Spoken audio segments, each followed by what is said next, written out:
नमस्कार बच्चों, आप देख रहे हैं। नमस्कार बच्चों, मैं राजमल और आप देख रहे हैं संख्या पद्धति का पार्ट 2। पार्ट 1 में हम पहले ही बेसिक चीज़ें और देख चुके हैं। अब पार्ट 2 में हम आगे भारतीय संख्या पद्धति, अंतर्राष्ट्रीय संख्या पद्धति और आगे जो कुछ भी पढ़ेंगे। पार्ट 1 में हम प्राकृतिक संख्याएं, पूर्ण संख्याएं, पूर्णांक संख्याएं, परिमेय, अपरिमेय, भाज्य, अभाज्य, शेरावाद के बारे में पढ़ चुके हैं, जिसमें डिस्क्रिप्शन में जाके आप पार्ट 1 को देख सकते हैं। पार्ट 2 में क्या है? भारतीय संख्या पद्धति। क्या होती है भारतीय संख्या पद्धति? इस पद्धति में अल्प विरामों का प्रयोग किया जाता है। इस पद्धति में अल्प विरामों का प्रयोग किया जाता है। इसमें पहला अल्प विराम होता है, पहला अल्प विराम दाएं से तीसरे अंक पर, पहला अल्प विराम होता है वो दाएं से तीसरे अंक पर, और अल्प विराम होते हैं वो दो के अंक पर, दो अंक के बाद लगते हैं। ठीक है, एक बार और देख लीजिए। इस पद्धति में अल्प विरामों का प्रयोग किया जाता है। भारतीय संख्या पद्धति क्या होती है? भारतीय संख्या पद्धति में इस पद्धति में अल्पविराम का प्रयोग किया जाता है। इसमें जो पहला अल्पविराम दाएं से तीसरे अंक पर और अन्य अल्पविराम दो अंक के बाद लगती हैं। फॉर एग्जाम्पल देख लीजिए,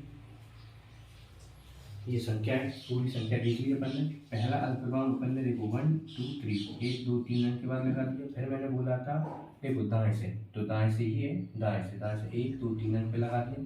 फिर दो अंक के बाद ये दो और फिर जैसे दो अंक के बाद चलता है। और देख लो, ये 3 अंक के बाद 1 2 3, फिर 2 अंक के बाद, फिर 2 अंक के बाद। ये क्या होती है? भारतीय संख्या पद्धति होती है। अब देखिए अंतर्राष्ट्रीय संख्या पद्धति। अब अंतर्राष्ट्रीय संख्या पद्धति क्या होती है? भारतीय संख्या पद्धति जो भारत में लागू रहती है, अंतर्राष्ट्रीय पूरे विश्व में काम करती है। किसमें काम करती है? पूरे विश्व में काम करती है। इस पद्धति में भी अल्प विरामों का प्रयोग किया जाता है। इस पद्धति में भी अल्प विरामों का प्रयोग किया जाता है। इस पद्धति में इकाई, ढाई, 100, 1000 और आगे मिलियन का प्रयोग किया जाता है। इसमें दाएं से प्रत्येक तीसरे अंक के बाद अल्पविरामों का प्रयोग किया जाता है। इसका मतलब ये होता है इस पद्धति में भी अल्पविरामों का प्रयोग किया जाता है। इस पद्धति में इकाई, ढाई, 100, 1000 और आगे मिलियनों का प्रयोग किया जाता है। इसमें दाएं से प्रत्येक तीसरे अंक के बाद, मतलब इसमें पहले तीसरे अंक के बाद, फिर दो अंक के बाद, इसमें प्रत्येक तीसरे अंक के बाद अल्पविरामों का प्रयोग किया जाता है। आप देख सकते हैं ये तीसरे अंक के बाद इसी तरह चलता है। इस पढ़ेंगे कैसे? पढ़ेंगे 50 मिलियन, 800, 1000।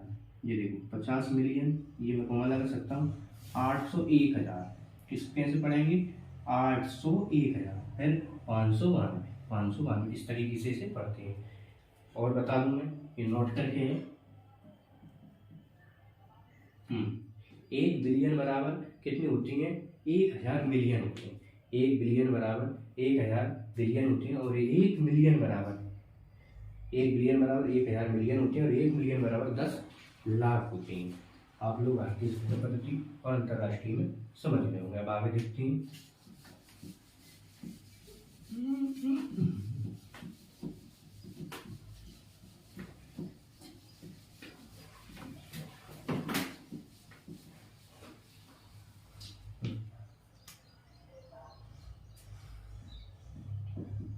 आरोही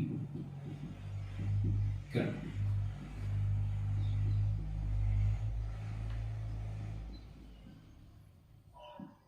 आरोही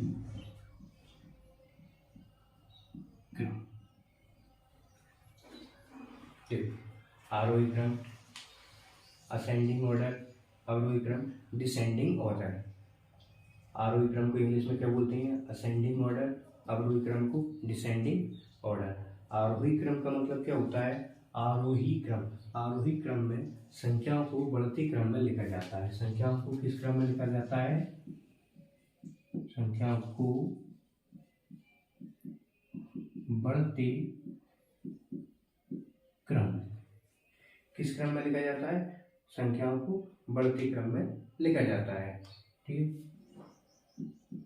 बढ़ते क्रम में लिखा जाता है, संख्याओं को बढ़ते क्रम में। ठीक, आरोही क्रम में संख्याओं को बढ़ते क्रम में लिखा जाता है।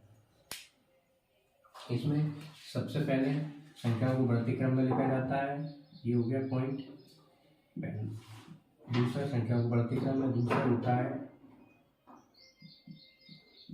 सबसे पहले छोटी संख्या। सबसे पहले कौन सी संख्या होती है? छोटी, फिर उससे बड़ी, फिर उससे बड़ी, फिर उससे बड़ी, ये दूसरा। फॉर एग्जाम्पल, सब संख्याओं को बढ़ते क्रम में लिखना है, सबसे पहले छोटी संख्या, फिर उसके बाद उससे बड़ी, उससे बड़ी, उससे बड़ी। अपन उदाहरण ले सकती हैं। उदाहरण तौर पर अपन कोई संख्या ले ली, 2, 9, 7, 5, 15, 11। संख्या को बढ़ते क्रम में, देखो आरोही, आरोही तो बढ़ते क्रम में तो पहले सबसे छोटी लेंगे, सबसे छोटी 2 है, फिर उससे बड़ी 2 हुई, उससे बड़ी 5 है, उससे बड़ी 7 है, उससे बड़ी 9 है, उससे बड़ी 11 है, उससे बड़ी 15 है। 2, 5, 7, 9, 11, 15। ठीक है, पहले सबसे छोटी 2 लेंगे, फिर उससे बड़ी 5 है, उससे बड़ी 7 है, उससे बड़ी कितनी है? 9 है, उससे बड़ी 11 है, उससे बड़ी 15 है। ये होता है आरोही क्रम। अब अवरोही क्रम का मतलब क्या होता है? अवरोही क्रम का मतलब होता है घटते क्रम, इसका उल्टा। संख्याओं को इसमें क्या करते हैं? संख्याओं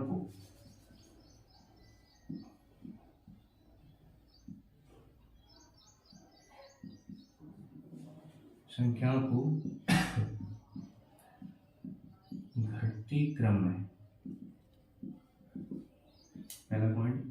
दूसरा, पहले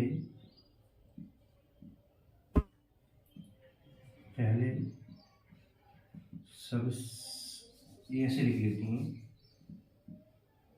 सबसे पहले बड़ी संख्या। तो सबसे पहले क्या लेते हैं? बड़ी संख्या को लेते हैं। फॉर एग्जाम्पल अपन और दूसरा ले लेते हैं अपन 40, 50, 10, 5, 70, 9। संख्याओं को घटते क्रम में। अब घटते क्रम का मतलब क्या होता है? उससे पहले सबसे बड़ी, फिर उससे छोटी, फिर उससे छोटी, फिर उससे। तो सबसे बड़ी कौन सी रहेगी? 70, फिर उससे छोटी 50, उससे छोटी 40, उससे छोटी 10, 10 से छोटी कौन सी? देखो 70 हो गई, 50 हो गई, 40 हो गई, 10 हो गई, 9 और 5। आरोही क्रम संख्याओं को बढ़ते क्रम में लिखा जाता है, सबसे पहले छोटी संख्या लिखते हैं। आप उदाहरण देख सकते हो। अवरोही क्रम संख्याओं को घटते क्रम में, सबसे पहले बड़ी संख्या लिखते हैं। आरोही क्रम, अवरोही क्रम। आरोही, आरोही, आरोही का मतलब होता है बढ़ते क्रम, अवरोही का मतलब होता है घटते क्रम में लिखना।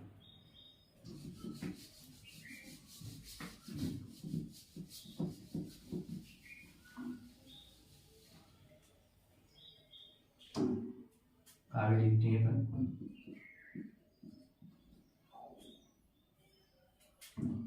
देवनागरी लिपि।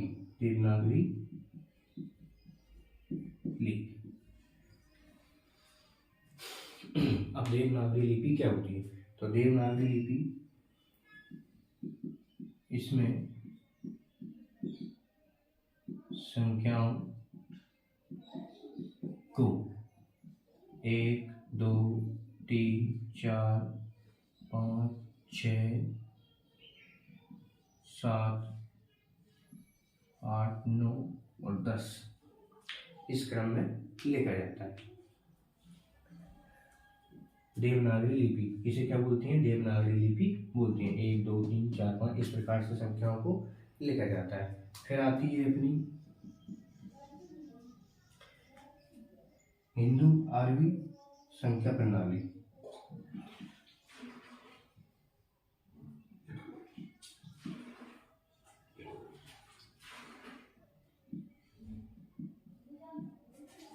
हिंदू अरबी संख्या प्रणाली।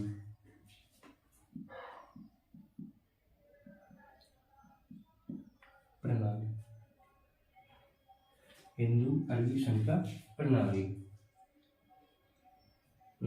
ऐसे पूरा लिख देता हूँ, आपको सही समझ में आ जाएगा। हिंदू अरबी, हिंदू अरबी संख्या प्रणाली।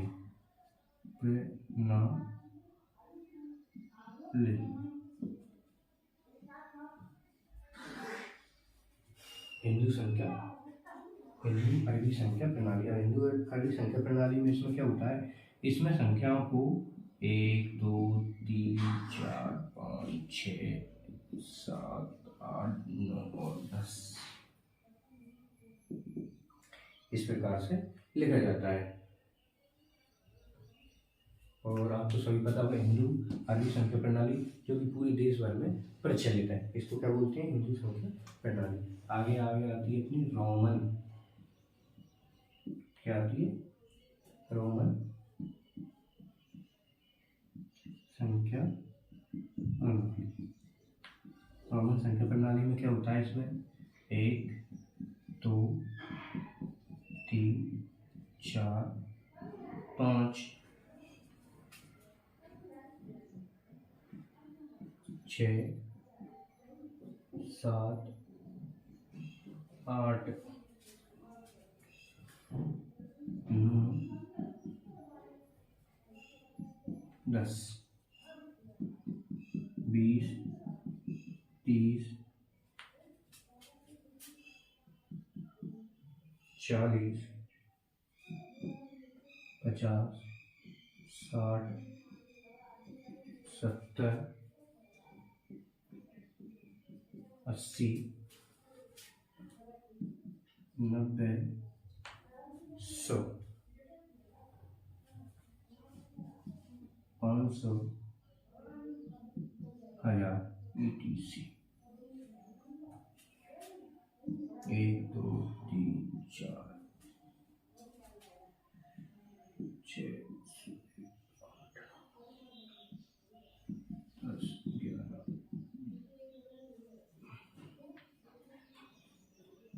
20 30 40 50 60 80 90 100 500 1।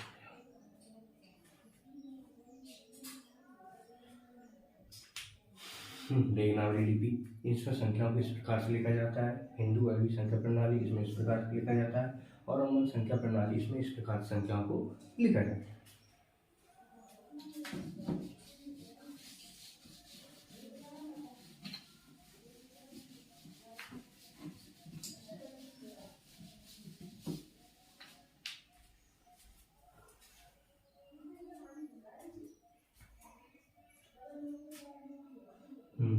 आप पढ़ाएंगे बना लें। परवर्ती संख्याएं,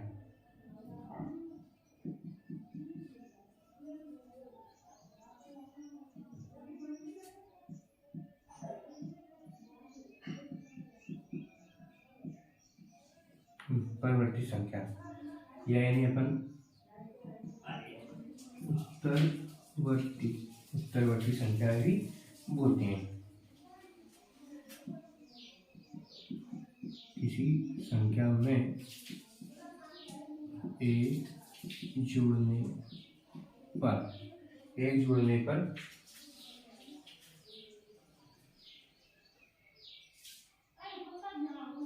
यह संख्या प्राप्त होती है। परवर्ती संख्या है उत्तरवर्ती, उत्तर का मतलब है आगे उत्तर आना है, परवर्ती का मतलब ये होता है किसी संख्या में या वे संख्या में एक जोड़ने पर जिस आगे की संख्या प्राप्त होती है उन्हें परवर्ती संख्या या उत्तरवर्ती संख्या कहते हैं। आगे होती है पूर्ववर्ती संख्या, पूर्ववर्ती संख्या। अब पूर्ववर्ती संख्या क्या होती है कि पूर्ववर्ती संख्या वे संख्याएं जिनमें वे संख्याएं या किसी संख्या में एक घटाने पर यह संख्या है संख्या प्राप्त होती है। इसमें एग्जाम्पल देख लेते हैं। 10 + 1 = 11, 10 - 1 = 9।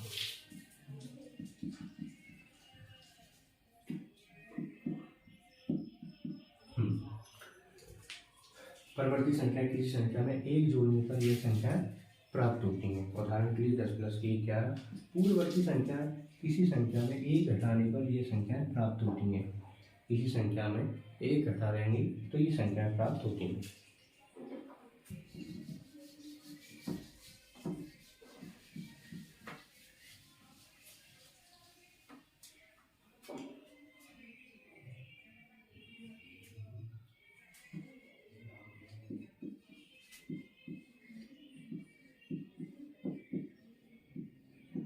बोडमास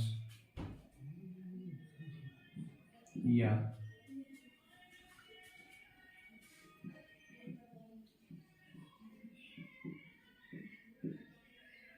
बोडमास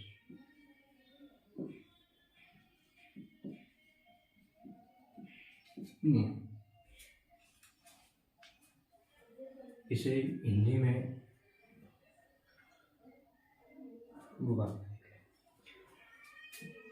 बी का मतलब होता है कोष्ठक जिसमें 1 2 3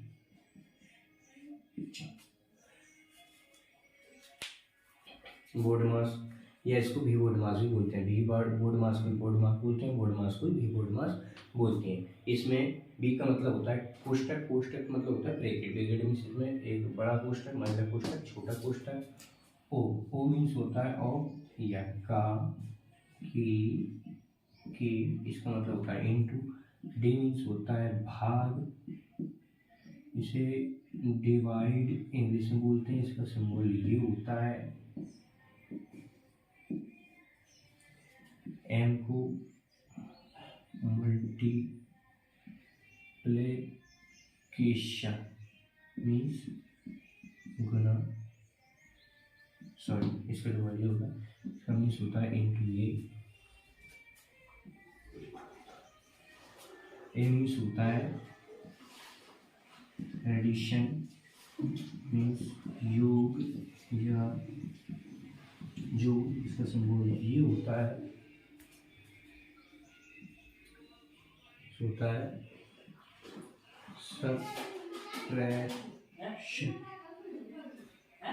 सब्ट्रैक्शन मीन्स घटाव, ये होता है इसका सिंबल। और भी मीन्स होता है बार, इसका सिंबल जो संख्या के ऊपर होता है। जैसे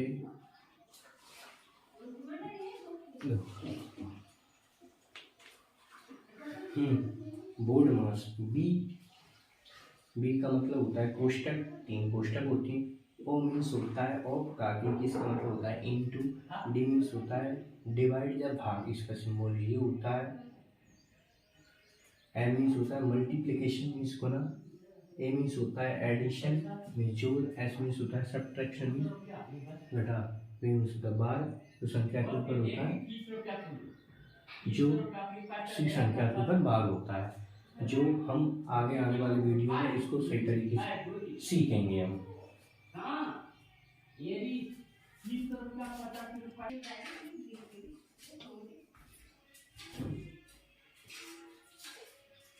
अब संख्या पद्धति में ये हमारे दूसरे पार्ट में हमने यहाँ तक पढ़ लिया है। अब आगे आने वाले तीसरे पार्ट में हम आगे पढ़ेंगे। इसी प्रकार से आगे क्या क्या पढ़ेंगे हम तीसरे पार्ट में देखेंगे। संख्या 2 पार्ट तक यहीं तक।